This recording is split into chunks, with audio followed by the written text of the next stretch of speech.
말씀으로 세상 지으시고 말씀으로 세상 지으시고 생명의 빛으로 오신 주 그의 이름을 영접하는 자 자녀 삼으셨네.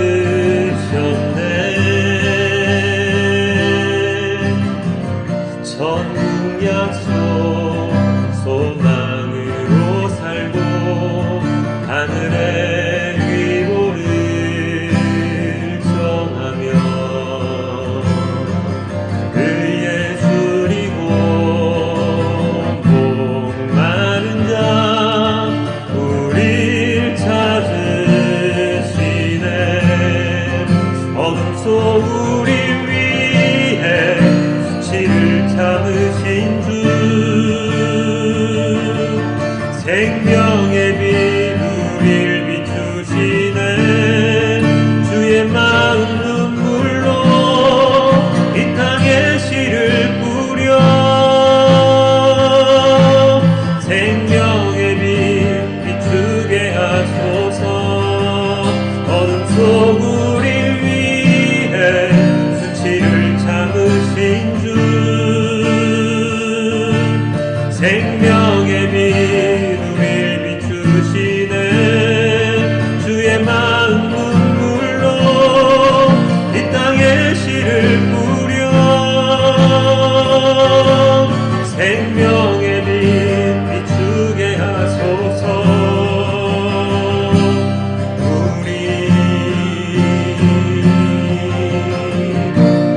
다시 한 번 더 고백합니다. 말씀으로 세상 지으시고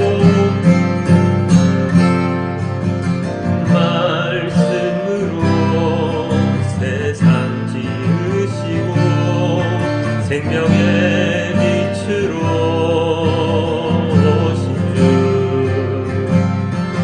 그의 이름을 영접하는 자 자녀 삼으셨네.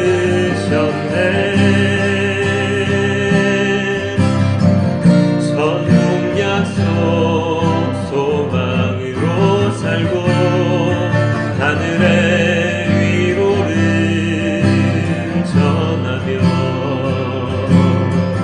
그의 주리고 복 많은 자 우릴 찾으시네.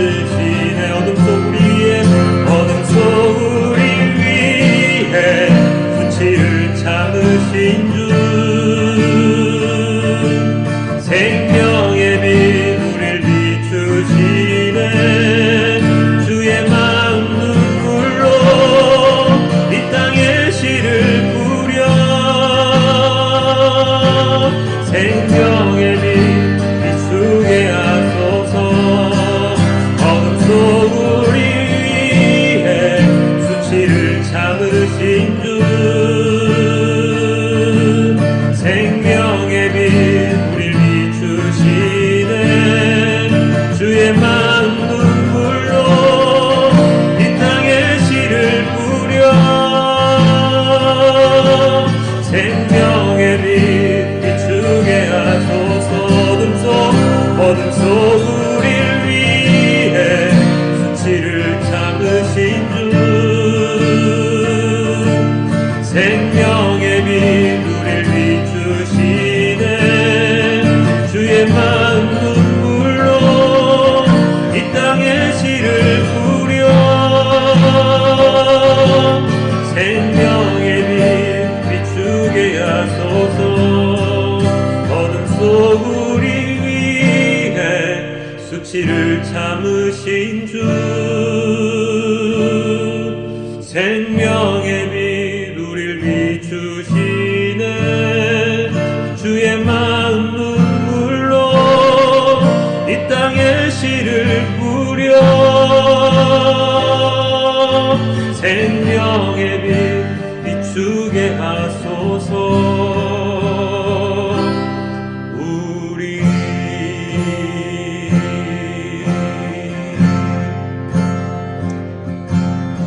주님과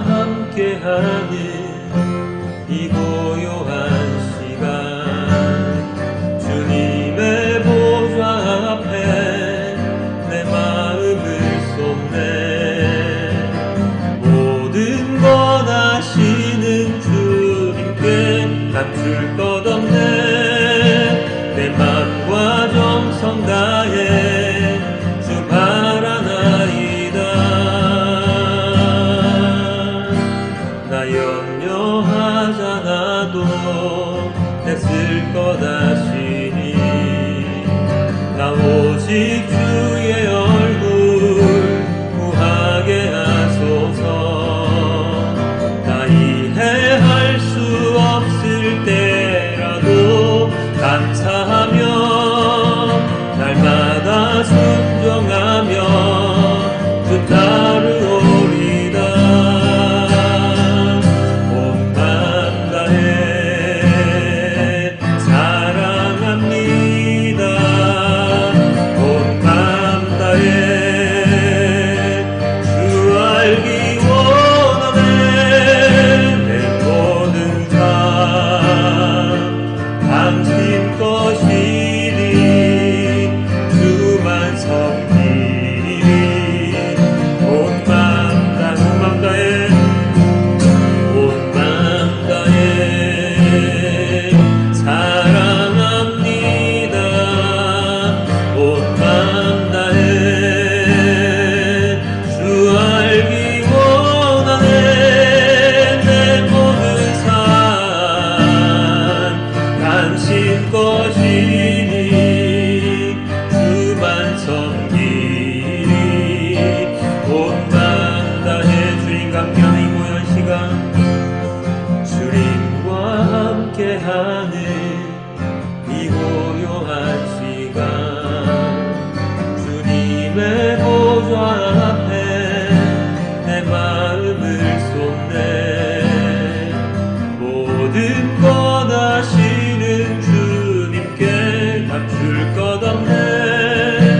내 맘과 정성 다해 주 바라나이다.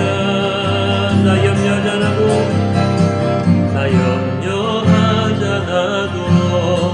애쓸 것 아시니 나 오직 주의 얼굴 구하게 하소서.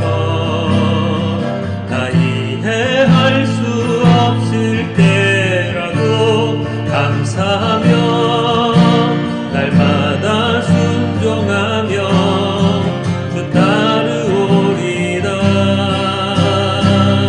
온 맘 다해 사랑합니다. 온 맘 다해 주 알기 원하네. 내 모든 삶 당신 것이니 주만 섬기리. 온 맘 다해 온 맘 다해 온 맘 다해 사랑합니다. 온 맘 다해 주 알기 원하네. 내 모든 삶 당신 것이니 주만 섬기리. 온 맘 다해 한 번 더 고백합니다. 온 맘 다해 사랑합니다. 온 맘 다해 주 알기 원하네. 내 모든 삶 당신 것이니 주만 섬기리. 온 맘 다해 주만 섬기리. 온 맘 다해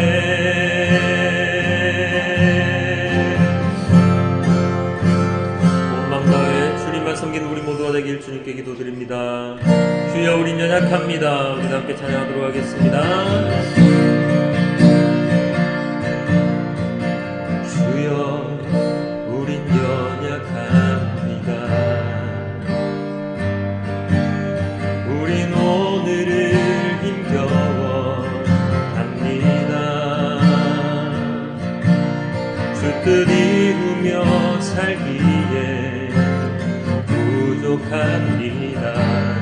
우리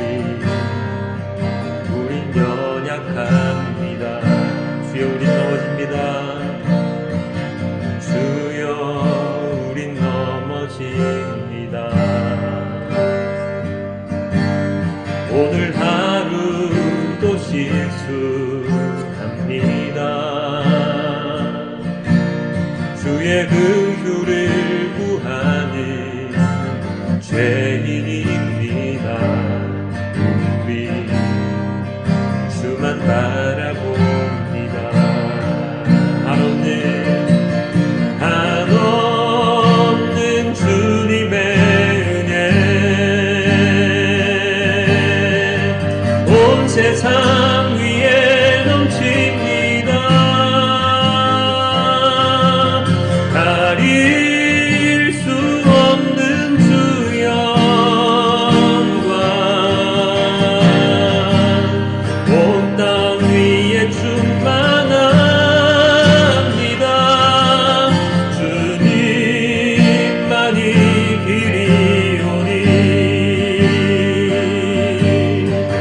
우린 그 길 따라갑니다.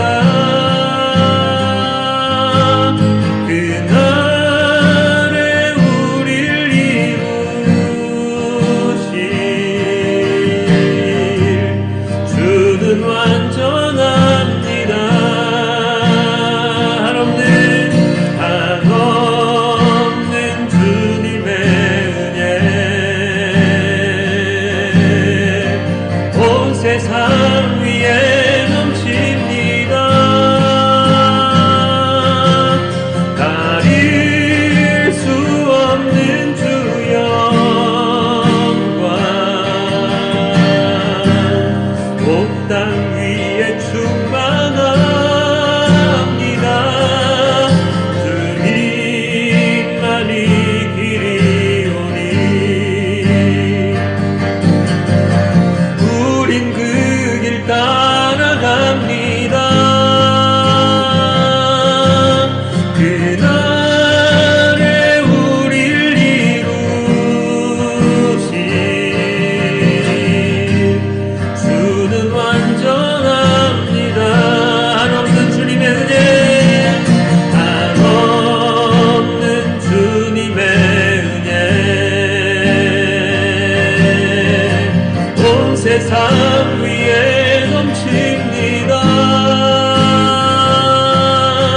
가릴 수 없는 주 영광 온 땅 위에 충만합니다. 주님만이 길이오니 우린 그 길 따라갑니다. 그날에 우릴 이루실 주는 완전합니다. 주님만이 길이오니 우린 그 길 따라갑니다. 그날에 우릴 이루실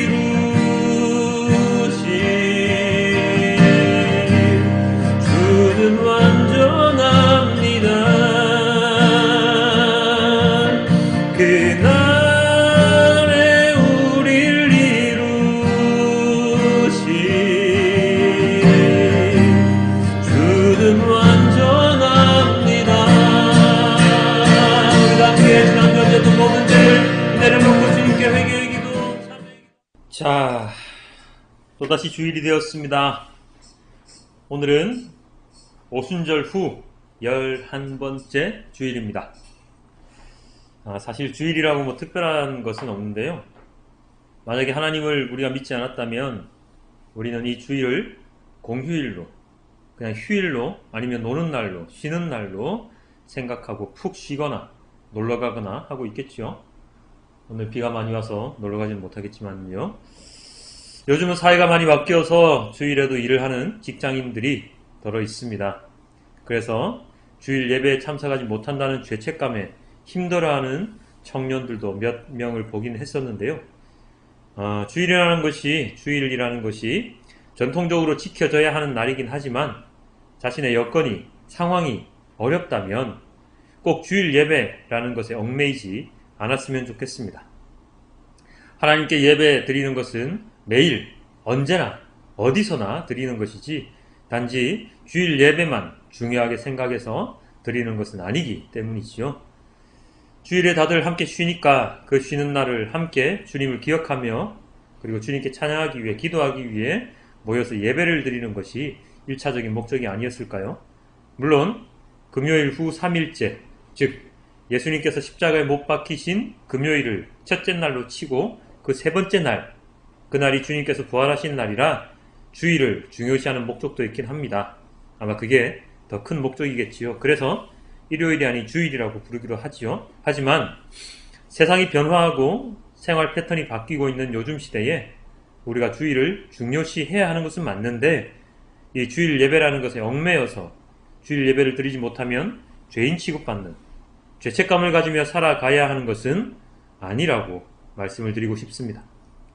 우리가 온전한 예배자가 되는 것은 하나님을 만나는 그 순간이 주일이든 평일이든 하나님을 만나는 그 순간이 예배이죠. 말씀을 묵상하며 기도하며 찬양하는 그 시간이 바로 진정한 예배의 시간일 것입니다. 그렇기 때문에 평소에 하나님과 만나고 대화하고 예배하는 모임을 만들어 함께 예배할 수 있다면 그게 더 온전한 그리스도인으로서의 삶을 살아가는 모습이 아닐까 합니다. 평일에는 전혀 예배하지 않다가 교회 오지 않다가가 아닙니다. 예배하지 않다가 이 말 뜻은 평소에는 하나님께 기도도 안 하고 말씀도 묵상도 안 하는 그런 삶을 살다가 그게 평일에는 전혀 예배하지 않다가 라는 뜻인데요. 교회 오지 않다가 아닙니다. 예배하지 않다가입니다.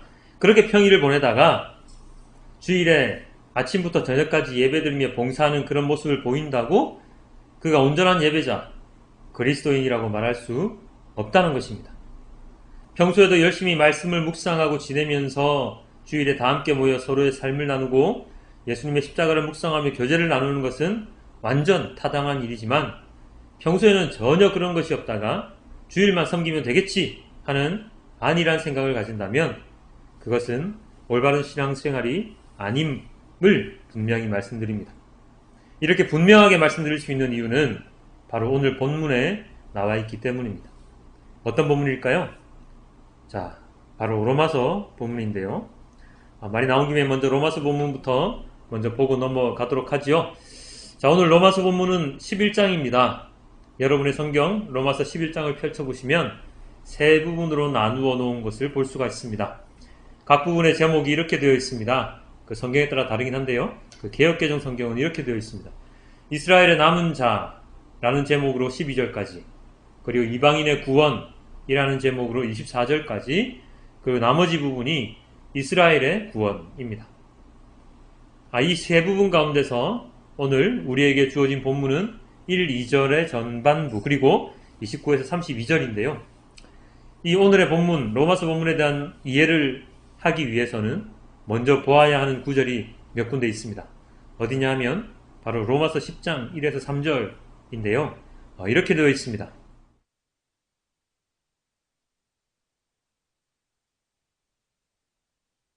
증언합니다. 그들은 하나님을 섬기는 데 열성이 있습니다. 그러나 그 열성은 올바른 지식에서 생긴 것이 아닙니다. 그들은 하나님의 의를 알지 못하고 자기 자신들의 의를 세우려고 힘을 씀으로써 하나님의 의에는 복종하지 않게 되었습니다. 자, 무슨 내용입니까?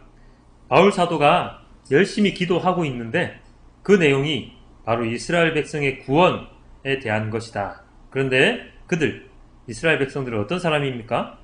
바로 하나님을 섬기는 데 열성이 있는 사람들입니다. 하지만 그들의 열심은 올바른 지식이 아니라 자신의 의를 세우기 위함.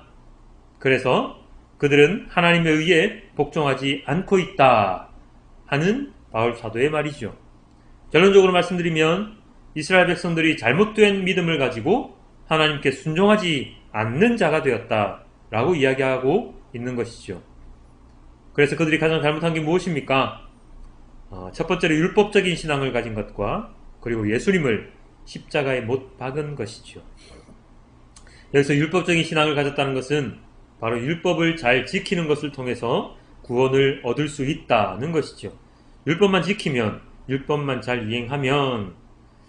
그런데 그 율법에는 하나님의 말씀만 있는 것이 아니라 그들이 새롭게 만들어낸 또 다른 율법들이 함께 들어있었습니다. 그리고 율법이란 모름지기 구원의 조건이 아니라 인간의 죄성을 알 수 있도록 깨닫도록 그렇게 해줍니다.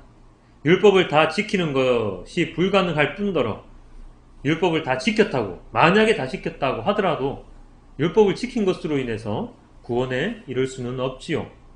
그리고 그런 율법주의적인 신앙을 통해서 그들은 정작 가장 중요한 사실을 보지 못했습니다. 바로 구약성경 전체에 걸쳐 계시되어 있는 예수님을, 예수 그리스도를 알아보지 못하고, 외면하고 예수님을 십자가에 못 박은 것이죠. 그리고는 자신들이 하나님을 잘 믿고 있다고 타락한 종교 지도자들이 그렇게 이야기하고 있었던 것입니다. 이런 기본 배경을 보고 오늘 우리에게 주어진 본문을 보면 좀 더 이해하기 쉽습니다. 자, 오늘의 그 로마서 본문은 무엇을 강조하고 있습니까? 자, 이러한 이스라엘 백성들은 그렇다면 구원에서 제외되었을까요? 그것에 대한 답변을 오늘 바울 사도가 우리들에게 하고 있습니다. 오늘 본문의 말씀을 결론적으로 말씀드리면, 그런 그들조차 순종하지 않았던, 예수님을 못 박았던, 잘못된 신앙을 가졌던 이스라엘 백성들조차 하나님께서는 외면하지 않으신다 입니다. 그리고 이스라엘 백성들이 하늘의 뜻을 외면하고 예수님을 못 박음으로 인해서 어떤 이들이 구원의 길로 초대되게 되었다고 말씀을 하고 있습니까? 바로 이방인들입니다. 이스라엘 백성들의 잘못으로 인해서 이방인의 구원이 드러나게 되었지요. 오늘 본문 로마서 11장 30절에 이렇게 되어 있습니다. 전에 하나님께 순종하지 않았던 여러분이 이제 이스라엘 사람의 불순종 때문에 하나님의 자비를 입게 되었습니다. 자, 정리를 해볼까요? 이스라엘 백성은 순종하는, 그리고 선택된 민족입니다. 그런데 그들이 하나님 말씀에 불순종하게 되었습니다. 그래서 하나님의 눈 밖에 나게 되었지요. 반면에 이방인들은 하나님을 알지 못했습니다. 예수님도 알지 못했습니다. 그렇기에 하나님께 순종하는 삶을 살 수가 없었습니다. 그러나 예수님을 통해서, 이스라엘 백성들의 불순종을 통해서 이방인들이 믿음을 가질 수 있게 되었습니다. 하나님의 은혜를 받게 되었지요. 이스라엘 백성과 이방인이 서로 처지가 바뀌어 버렸습니다. 이스라엘 백성 입장에서는 어처구니 없는 일이고 이방인의 입장에서는 너무나도 감사한 일이지요. 자, 그럼 이렇게 고착화되어서 이스라엘 백성은 구원의 길에 들어설 수 없고 이방인들은 모두 구원을 받습니까? 그렇지 않습니다. 왜요? 다음 구절에 이렇게 나와 있기 때문입니다. 11장 2절입니다. 하나님께서는 미리 아신 자기 백성을 버리지 않으셨습니다. 하나님께서는 이스라엘 백성들을 버리지 않으셨습니다. 포기하지 않으셨습니다. 이방인 또한 포기하지 않으신 것처럼 말입니다. 그러나 또다시 불순종하는 모습을 계속해서 보인다면 그들이 이스라엘 백성이든 이방인이든 하나님의 구원 계획에서 벗어난 사람들이 될 것입니다. 그리고 다음 구절을 함께 봅니다. 32절입니다. 하나님께서 모든 사람을 순종하지 않은 상태에 가두신 것은 그들에게 자비를 베푸시려는 것입니다. 자, 무엇이라고 적혀 있습니까? 모든 사람을 순종하지 않은 상태에 가두신 것. 그러니까 무슨 말입니까? 사람들은 불순종의 길을 갈 수 있다는 뜻이죠. 왜 불순종의 길을 갈 수 있습니까? 바로 인간의 자유의지 때문입니다. 이 자유의지로 인해서 가장 처음 죄를 지은 자가 바로 아담과 하와이지 않습니까? 사람들은 하나님께 불순종할 수 있습니다. 그러나 그 불순종으로 인해서 모두 죽음의 길로 내던져지는 것이 아닙니다. 그 불순종은 하나님의 자비하심을 더욱 잘 알 수 있기 위함이라고 방금 32절에 적혀 있었지요. 깨닫게 하기 위함입니다. 물론 계속해서 불순종한 자유의지로 생을 마감하게 되면 어쩔 수 없지만 그가 돌아올 것을 하나님은 믿으며 기다려주고 계시죠. 그것이 중요합니다. 불순종한 횟수, 기간이 중요한 것이 아니라 그가 다시금 하나님께로 돌아올 수 있는 자유의지를 발동시키는 것이 중요한 것이죠. 이 불순종 또한 하나님의 계획에서 벗어난 것이 아니라는 것이 중요하죠. 자, 방금 제가 하나님의 계획이라는 말씀에 오늘의 또 다른 말씀, 제가 그 하나님의 계획이라는 그러한 말씀을 방금 드렸지요. 이 하나님의 계획이라는 말씀에 오늘의 또 다른 본문이 접목이 되는데요. 오늘 우리가 본 창세기 본문은 바로 형들에게 자신의 존재를 알린 요셉의 이야기입니다. 지난번 창세기 본문을 통해서 요셉이 이집트로 팔려간 것을 우리는 볼 수가 있었습니다. 그리고 요셉은 그 이후에 많은 고초를 겪다가 우연한 기회에 바로의 눈에 띄어서 국무총리의 자리까지 앉게 되죠.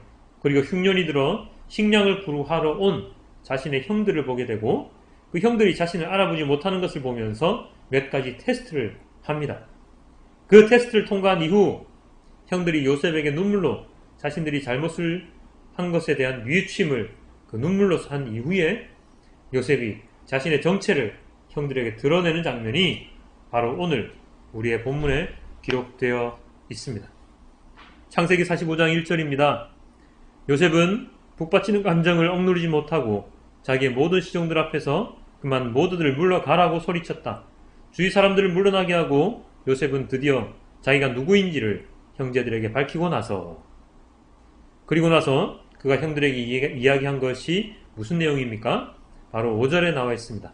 그러나 이제는 걱정하지 마십시오. 자책하지도 마십시오. 형님들이 나를 이곳에 팔아 넘기긴 하였습니다만 그것은 하나님이 형님들보다 앞서서 나를 여기에 보내셔서 우리의 목숨을 살려주시려고 그렇게 하신 것입니다. 자, 요셉이 뭐라고 이야기합니까? 자신을 팔아 넘긴 형들을 안심시키고 그들의 그 행동이 형들의 의지가 아니라 하나님의 계획이라고 이야기합니다. 무슨 계획입니까? 하나님께서 하나님과 동행하는 자들, 하나님이 아브라함과 이삭과 야곱에게 약속하셨던 그 말씀, 바다의 모래처럼 하늘의 별처럼 그 민족을 강대하게 해주시겠다고 하신 그 약속을 이루시기 위해 요셉을 먼저 보내서 이집트의 국무총리로 만드신 것이죠. 바로 그런 계획들로 인해서 자신이 이 자리에까지 왔다. 그 많은 고초를 겪으면서 지금 형들을 만나고 있다. 라고 요셉이 형들에게 이야기하고 있습니다. 창세기 45장 7절 이렇게 기록되어 있습니다. 하나님이 나를 형님들보다 앞서서 보내신 것은 하나님이 크나큰 구원을 베푸셔서 형님들의 목숨을 지켜주시려는 것이고 또 형님들의 자손을 이 세상에 살아남게 하시려는 것입니다. 그렇죠? 요셉이 이렇게 살아있는 것은 바로 형들의 목숨을 지켜주고 자손들을 살아남게 하기 위함이라고 요셉이 이야기합니다. 여기서 자손을 이 세상에 살아남게 한다는 것은 무슨 의미이냐 하면 그냥 아무나 살아남는 것이 아니라 하나님을 진심으로 섬기는 자들, 최종적으로 남은 자들, 모든 이들이 아니라 하나님을 믿는 자들을 살아남게 한다는 의미입니다. 즉 불순종하는 자들이 아닌 순종하고 순종하는 자들을 하나님께서 돌봐주신다는 것이죠. 7년의 기근 중에 2년의 기근이 지날 때 야곱과 아들들은 양식을 구하기 위해 이집트로 오게 됩니다. 물론 야곱은 자기 집에 있죠. 만약 그들이 요셉을 만나지 못하고 7년의 기근을 온전히 그 땅에서 보내게 되었었더라면 아마 그들의 목숨은 유지되어질 수 없었을 것입니다. 그 시기에 흉년이 된 그 2년, 그 시기에 요셉이 국무총리로 살아 있었기 때문에 그들 야곱 가족들은 살아남을 수 있게 되었습니다. 바로 그 말입니다. 요셉이라는 한 명의 의인, 하나님의 사람으로 인해서 그리고 그를 팔아넘긴 형제들의 눈물과 뉘우침을 통해서 그들은 하나님의 계획대로 강대한 민족으로 거듭날 수 있게 되는 계기를 마련하게 되는 것이죠. 창세기 45장 8절 이렇게 되어 있습니다. 그러므로 실제로 나를 이리로 보낸 것은 형님들이 아니라 하나님이십니다. 하나님이 나를 이리로 보내셔서 바로의 아버지가 되게 하시고 바로의 온 집안의 최고의 어른이 되게 하시고 이집트 온 땅의 통치자로 세우신 것입니다. 바로 이 구절이 요셉에 대한 하나님의 계획의 요약본이지요. 그렇습니다. 인간은 자유의지로 인해서 죄를 짓습니다. 그러나 그 자유의지를 통해서 하나님께로 돌아온다면 그는 죽음의 길에서 생명의 길로 돌아올 수 있게 됩니다. 요셉의 형들의 행동은 너무나도 극악무도해서 상상도 하기조차 힘든 그러한 행동이었지요. 그러나 그들의 뉘우침을 통해 죄 용서를 받았고 하나님의 사람으로서 거듭날 수 있게 됩니다. 아까 우리가 처음에 보았던 로마서 본문도 바로 그런 내용이지 않았습니까? 불순종하던 이방인들도 순종의 길을 갈 수 있도록 허락받았고 순종함으로써 구원의 길로 들어설 수 있게 되었습니다. 그리고 순종하던 이스라엘 백성들이 불순종의 길을 가게 되어서 구원의 길에서 멀어진 것처럼 보이지만 그들 또한 하나님 계획 가운데 살아갈 것이라고 말했습니다. 이것이 중요합니다. 하나님께서 앞서서 요셉을 거기로 보내셨기에 모든 일이 순조롭게 진행될 수 있었습니다. 하나님이 앞서서 요셉을 보내셨듯이 오늘날에는 앞서서 보냄을 받은 자들이 누구이겠습니까? 요셉이 하나님의 사람이라고 제가 조금 전에 말씀드린 거 기억나시지요? 그렇다면 오늘날로 치면 바로 그리스도인들이 하나님께서 앞서서 보낸 자들일 수 있습니다. 그런데 그냥 그리스도인이 아니라 어떤 그리스도인입니까? 불순종의 길을 걷는 그리스도인이 아니라 순종의 길을 걷는 그리스도인입니다. 유대인들, 이스라엘 백성들은 하나님의 선택을 받은 자들이었지만 불순종의 길을 감으로 인해서 고통받게 되었습니다. 그들이 하나님을 믿지 않는 자들이었습니까? 아닙니다. 서두에도 말씀드렸듯이 그 지키기 어려운 율법을 지키기 위해 열심히 노력하는 자들이었고 그리고 엄청난 신앙을 가진 자들이었습니다. 그러나 그들의 그런 열심은 잘못된 지식에 따른 열심이었기 때문에 그들은 하나님의 심판에서 자유로울 수 없었습니다. 마찬가지로 오늘날 교회 다니는 모든 사람들이 다 순종의 길을 가는 온전한 그리스도인입니까? 아닙니다. 서두에 제가 길게 얘기했듯이 오늘날 교회에 다니는 사람들 가운데에는 잘못된 지식으로 잘못된 믿음을 가지고 교회를 다니는 사람들이 많습니다. 율법적인 믿음을 가진 이스라엘 백성들처럼 잘못된 믿음, 하나님의 말씀이 아닌 목회자의 말씀을 따르는 그릇된 신앙을 가진 그리스도인들도 많습니다. 그들이 열심히 교회에서 봉사하고 예배하고 그리고 기도하고 찬양한다고 해서 그것이 찬양한다고 해도 그것이 잘못된 열심일 수 있다는 것이죠.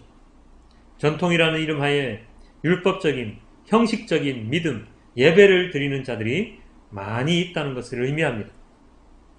이제야 제가 왜 서두에 그렇게 길게 그리스도인에 대해 이야기했는지 이제 연결이 좀 되시죠?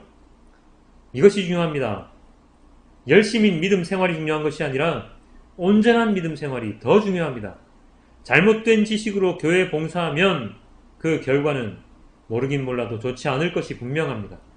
그것을 우리에게 알려주는 본문이 바로 오늘 마태복음 본문인데요. 오늘의 마태복음 본문도 참 유명한 본문인데요. 이렇게 되어 있습니다. 마태복음 15장 10에서 11절 이렇게 되어 있습니다. 너희는 내 말을 듣고 깨달아라. 입으로 들어가는 것이 사람을 더럽히는 것이 아니라 입에서 나오는 것, 그것이 사람을 더럽힌다. 예수님께서 이렇게 제자들에게 이야기를 하시자 제자들이 이렇게 얘기합니다. 12절입니다. 바리새파 사람들이 이 말씀을 듣고 분개하고 있다는 것을 아십니까? 예수님의 말씀에 대해서 제자들은 바리새파 사람들, 즉 종교 지도자들의 반박에 대해서 걱정하고 있습니다. 무슨 뜻입니까? 권력에 대항하는 예수님에 대하여 어찌 보면 제자들이 질책하고 있다고도 생각되지 않으십니까? 아, 예수님은 왜 그런 말씀을 하셔가지고 권력자들을 화나게 하십니까? 하는 이야기죠. 참으로 답답합니다. 진리를 따르지 않고 권력의 눈치를 보는 제자들의 모습, 그 모습이 너무나도 안타깝습니다. 예수님은 10절 11절에서 분명히 얘기하셨죠. 너희는 내 말을 듣고 깨달아라. 진리를 따르지 않고 권력의 눈치를 보는 제자들에게 너희는 내 말을 듣고 깨달아라 라고 이야기하는데 그것을 알지 못합니다. 제자들이. 그래서 참으로 답답합니다. 예수님은 진리를 참을 보도록 이야기하시는데 그것을 보지 못하고 제자들조차도, 예수님의 제자들이라는 사람들조차도 세상의 염려에 사로잡혀 있습니다. 그래서 제자들이 이렇게 이야기를 하자 예수님께서는 또다시 이렇게 얘기하십니다. 마태복음 15장 14절입니다. 그들을 내버려 두어라. 그들은 눈먼 사람이면서 눈먼 사람을 인도하는 길잡이들이다. 눈먼 사람이 눈먼 사람을 인도하면 둘 다 구덩이에 빠질 것이다. 잘못된 열심에 대해서 눈먼 자 비유를 통해서 이야기하시지요. 바울이 한 이야기와 일맥상통하지 않습니까? 열심, 하지만 잘못된 열심, 인도자가 길이 어디로 향하고 있는지도 모른 채, 내가 어디로 가고 있는지도 모른 채 다른 이들을 끌고 가는 그러한 모습. 그래서 결국은 어디로 빠진다고요? 구덩이에 빠지는 그러한 모습. 바울이 이야기했던 그 잘못된 열심을 가진 이스라엘 백성들의 모습과, 그리고 눈먼 자가 눈먼 자를 인도하는 이러한 모습, 별반 다른 모습이 아닙니다. 그리고 나서 이 이야기 이후에 가나안 여인이 예수님을 애타게 찾는 본문이 또 진행되는데요. 예수님은 가나안 여인, 수로보닉의 여인이라고도 하는데, 이 가나안 여인이 애타게 예수님을 찾는 것을 일부러 외면하십니다. 자신의 딸을 고쳐달라는 간절함을 들으셨지만 전혀 관심을 두지 않는 것처럼 보이셨습니다.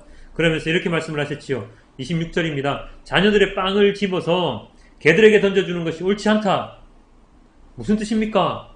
나는 유대인 구원이 먼저다. 너를 위해서 내가 이 땅에 온 것이 아니다. 라는 뜻입니다. 이런 예수님의 어찌 보면 좀 매몰찬 말씀. 네, 하지만 여인은 더 애절하게 매달립니다. 27절입니다. 주님, 그렇습니다. 그러나 개들도 주인의 상에서 떨어지는 부스러기는 얻어먹습니다. 이 연의 뜻이 무슨 말 뜻입니까? 맞습니다. 유대인이 먼저인 것은 맞지만 이방인들도 구원받을 자격이 없는 것은 아니지 않습니까? 라는 명쾌한, 너무나도 논리적인 그러한 대답을 여인이 하게 되죠. 사실 그냥 본문의 내용만으로 보면 매몰찬 예수님과 찌질한 가나안 여인이라고 표현할 수도 있겠는데요. 사실 이 본문을 통해서 예수님의, 하나님의 이방인에 대한 구원 계획이 명확함을 우리는 잘 알 수 있습니다. 왜냐고요? 이 구절 이후에 어떠한 일이 벌어졌습니까? 예수님께서 이 여인에게 너의 믿음이 참으로 특별하구나, 대단하구나 라고 하시며 그 자녀의 그 귀신 들림을 치료해 주셨기 때문입니다. 자녀를 직접 보신 것도 아니고 그 자리에서 딸이 다 나았다고 이야기하시므로 여인의 자녀가 고침을 받게 되었습니다. 그렇습니다. 종교 지도자들의 권력을 무서워했던 제자들의 그 모습과, 그리고 구원에 대한 확실한 믿음을 가진 여인의 이 모습이 오늘의 마태복음 본문에서 대비되면서 아까부터 말씀드린 그 온전한 믿음에 대한 이야기를 다시금 여러분께 드리게 됩니다. 예수님과 함께 생활하고 있던 제자들은 오늘 본문 가운데서 온전한 믿음을, 예수님의 말씀을 제대로 이해하지 못하고 있음을 알 수 있었습니다. 반면에 여인의 태도, 가나안 여인의 태도는 예수님의 그 진리를 꿰뚫고 보고 있는 면을 발견할 수 있었습니다. 세상 사람들이 생각하기에 이방인은 하나님의 은혜를 누릴 수 없다고 하는 일반적인 통념을 깨뜨리는 이 여인의 믿음은 오늘날 살아가는 우리들이 다시금 생각해 보아야 할 문제입니다. 오늘날 교회에서 성도들에게 강요하는 많은 것들, 그것들을 하지 않으면 지옥 간다 서슴지 않고 말하는 목회자들의 설교를 들으면서 그 설교의 목회자들이나 그 설교를 듣는 성도들 모두 어떠한 믿음의 소유자가 될 것인가에 대한 염려를 하게 됩니다. 우리는 그리스도인입니다. 우선은 온전한 믿음을 가진 자들입니다. 그리고 보냄 받은 자들이죠. 요셉은 온전한 믿음을 가졌었고 그 믿음으로 보냄을 받아 하나님의 계획을 완성시키는 자가 되었습니다. 그럼 우리들은 어떠한 자들이 되어야 합니까? 마찬가지입니다. 온전한 믿음, 잘못된 열심으로 만들어진 믿음이 아니라 온전한 말씀에 순종하는 믿음을 통해서, 그리고 세상에 보냄받은 예수님의 증인으로 살아가야 합니다. 먼저 앞서서 하나님이 보내셨다는 사명감을 가지고 주님의 말씀을 전하고 많은 영혼들을 구원의 길로 인도하는 자가 되어야 합니다. 사랑하는 성도 여러분, 오늘 많은 본문을 살펴보았습니다. 그 가운데 중요한 것, 포인트는 무엇입니까? 바로 온전함이지요.